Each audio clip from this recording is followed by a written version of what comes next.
Our next speaker this evening is Blair DeJean, I believe is the name. Blair DeJean. Hope I pronounced that correctly. And after that will be Kathy Emilio, if you want to get yourself prepared. Good evening, Blair. Good evening. The reason why I'm here tonight is we have an issue out at the Camino dog park. There's an individual who brings two standard poodles out there every day, has no control over these poodles, allows the poodles to become aggressive with other dogs and people. The man's been confronted. Visitors to the dog park have called the police, animal regulation,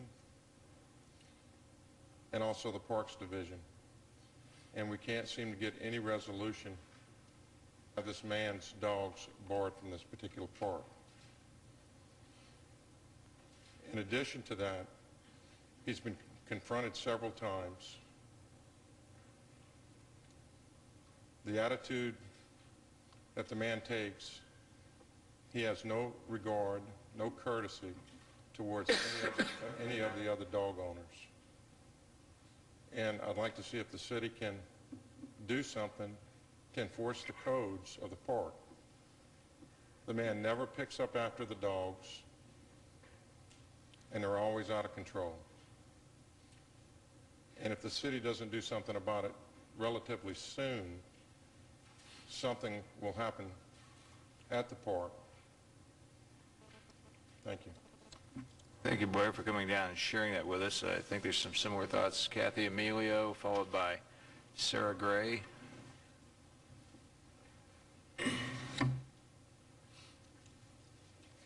Well, I have been a resident of Ventura County since I was 8 years old, and that was way too many years ago. I'm not going to tell you how many years.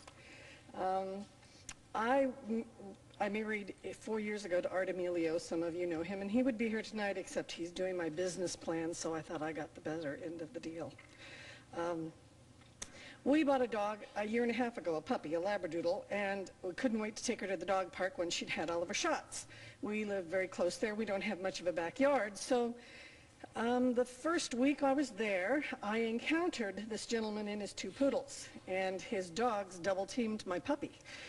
One got her head, the other bit her back and her legs. Not enough, well, she's a very hairy dog, so it wasn't enough to penetrate and hit the skin.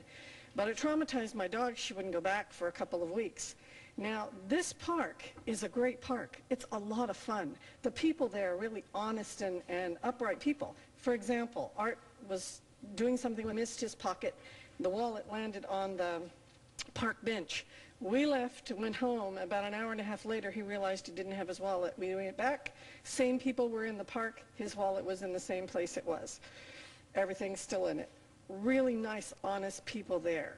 But this gentleman who has his two poodles, I've asked him to please call his dogs off a couple of times, and he says, they're just playing. Your dog needs to learn how to toughen up. I don't want my dog being aggressive.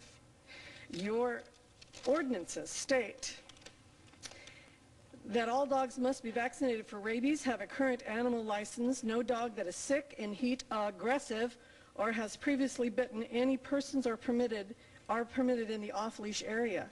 All dogs must be under voice control of their caretakers at all times. The caretakers must remain present with the off-leash dog in the area at all times and must carry a leash and must leash the dog at the first sign of aggression. Last Wednesday or Thursday, I go there in the mornings, and my husband brings the dogs in the evenings. So I was on my way there about 10:30, and I saw his truck over by the restroom. So I thought, oh yeah, he's leaving. My dogs are okay. I have two Labradoodles now. So I pulled into the parking lot, and I got my dogs out, and I went to the park, and his dogs were there unattended. I waited 10 minutes before he finally showed up. One of them had the runs and was squirting all over the back of the park. And he does not pick up after his dogs. I've seen him pick up one time, and that was after the gentleman who was just here confronted him and told him he really needed to cooperate here and pick up. He does not pick up. He's combative. He's a bully, and so are his dogs. And we would like to have a peaceful, nice dog park that all of us can go to. Now, last week, when his dogs were unattended, I first called the police department. They said it wasn't their problem. It was animal control. I called animal control. Animal control said it's not our problem, it's city parks. I called city parks. City parks said it's not our problem, it's animal control. I said, that's funny, animal control just told me it was city parks' problem. They said, well, we'll fix that. Since then, Saturday morning, I was there just after a lady who's here to speak's dog was bitten in the face and was bleeding and had to be taken to an emergency hospital because of these dogs. And I called. Kathy, can you summarize? Okay, I'm sorry. Okay, I called. I finally found out that it is actually the city's problem. Now, we'd like to know, since you do have these ordinances, how it's going to be taken care of when things like this happen, and how can we have this gentleman removed and not come back with his aggressive dogs. Thank you, Kathy. Sarah Gray, followed by Siguen Cedeno. Evening, Sarah. It's on a similar topic, so if you can keep yourself to the 3 minutes, we'd appreciate it. Yeah, I'm Sarah Gray. My concerns first started with the same gentleman with the same dogs. When I witnessed the 2 dogs attack a small poodle, I also the gentleman who owned the dog was a caretaker at the time. This gentleman voluntarily paid the veterinary bill, and I sent them off to a clinic. As a dog owner, I'm concerned that this gentleman brings his dogs there because my dog shuts down when he's there, and his dogs definitely provoke other dogs. I'm also a veterinarian in the community, so I can state professionally that I feel like his dogs are aggressive. It's inappropriate behavior. They are 2 dogs. They are a pack behavior, and they're very aggressive. They'll basically weed out the weakest dog in the park, and that's who they pick on. And I've also, since my concern started, felt like I got the runaround. I as well called Parks and Rec, Animal Control. Again, got the same thing. I also, on one occasion, called the police officer that came out. The gentleman had already left, but essentially said that, you know, it's really nothing that they can do about it. It's a volunteer. Like Mrs. Emilio said, Section 8.050.515, basically, you know, they're breaking that city ordinance. They are aggressive animals, and they shouldn't be in that park. So again, as well, I'm not sure what the correct way of getting about a legal way of banning this man's dogs from the park, but they are aggressive and they do not belong there. Okay, thank you, Sarah. I've got Councilmember Brennan.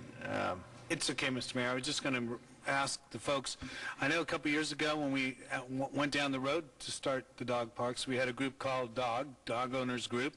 We were concerned about getting caught in just this situation, and the group, I don't know if this group is still together or not. I haven't heard anybody, but they were here very well organized, and I was hoping that they would still be around. That was one of the reasons we got into this, is they were going to be part of our partners in this, and apparently that's not the case. Maybe we need to revisit and remind them, or maybe try to get the group up again. Thank you. Well, I've got 2 more speakers on this very topic, and I was going to raise that very issue to revisit things, so we can, before they leave, they'll have some kind of sense of place.